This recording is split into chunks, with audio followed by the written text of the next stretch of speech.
जब 1945 में जापान के हिरोशिमा और नागासाकी पर परमाणु बम गिराया गया था, तब इसकी बात पूरी दुनिया में चली थी।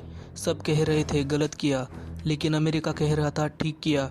खैर छोड़िए, आज हम इस हमले की पूरी जानकारी लेंगे।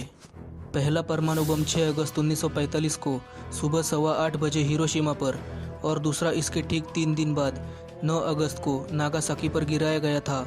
इसके बाद से आज तक हमले के लिए दोबारा परमाणु हथियार का इस्तेमाल नहीं हुआ है।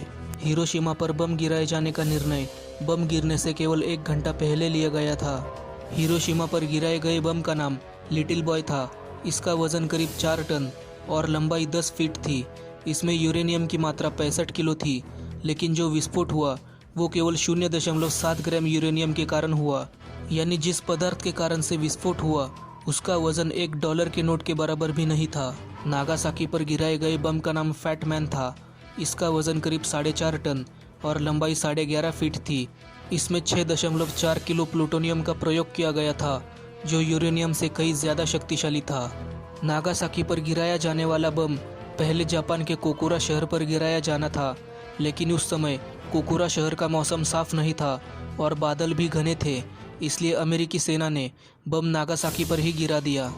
यही बम क्योटो शहर पर गिराने का भी प्लान बनाया गया था, लेकिन युद्ध के सेक्रेटरी हेनरी स्टिम्सन ने इसे बदलवा दिया, क्योंकि उन्होंने अपनी पत्नी के साथ यहाँ पर हनीमून मनाया था और उनकी कई यादें इस शहर से जुड़ी हुई थी। हिरोशिमा पर जो बम गिराया गया उसे ले जाने वाले विमान का नाम एनोला गे था। इस विमान में साइनाइड की 12 गोलियां भी रखी गई थी, ताकि यदि मिशन फेल हो जाता है तो सारे ऑफिसर उन्हें खा ले। जिस विमान से दूसरा बम गिराया गया उसका नाम बॉक्सकार था। बम गिरने के कारण हिरोशिमा और नागासाकी के करीब 2,46,000 लोग मारे गए।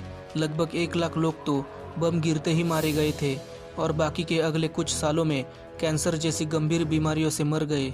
हिरोशिमा हमले के समय बम फटने वाली जगह का तापमान 3 लाख सेल्सियस और उसके नीचे ज़मीन का तापमान लगभग 4000 डिग्री सेल्सियस तक पहुंच गया था, जो लोहे को पिघलाने के लिए काफ़ी होता है। इस हमले से 1005 किलोमीटर प्रति घंटे की रफ्तार से आंधी चली थी और 10 वर्ग किलोमीटर में गहरे गड्ढे बन गए थे और 500 मीटर तक 19 टन पर स्क्वायर इंच का प्रेशर क्रिएट हुआ था। ये किसी भी विशाल बिल्डिंग को हवा में उड़ाने के लिए काफ़ी था। नागासाकी और हिरोशिमा आज रेडियो एक्टिव फ्री है, क्योंकि दोनों परमाणु बम जमीन से कुछ 100 फीट की ऊंचाई पर हवा में फटे थे। हिरोशिमा हमले के 1 महीने बाद शहर में एक चक्रवात आया था, जिसकी वजह से 2000 और लोग मारे गए। हिरोशिमा बम हमले में 1 दर्जन अमेरिकी भी मारे गए थे। ये बात अमेरिका को 1970 में पता चली। हिरोशिमा पर हमले के बाद एक पुलिस वाला नागासाकी गया था और वहाँ की पुलिस को हमले के लिए सचेत कर दिया। इसका रिजल्ट ये रहा कि नागासाकी परमाणु हमले में एक भी पुलिस वाले की मौत नहीं हुई। शिकेगी तनाका, जो हिरोशिमा हमले के समय 13 साल का था, उसने विस्फोट को 20 मील दूर से देखा था। परमाणु हमले से बचा हुआ यह आदमी 6 साल बाद 1951 में बोस्टन गया और वहाँ मैराथन जीत कर दिखाई।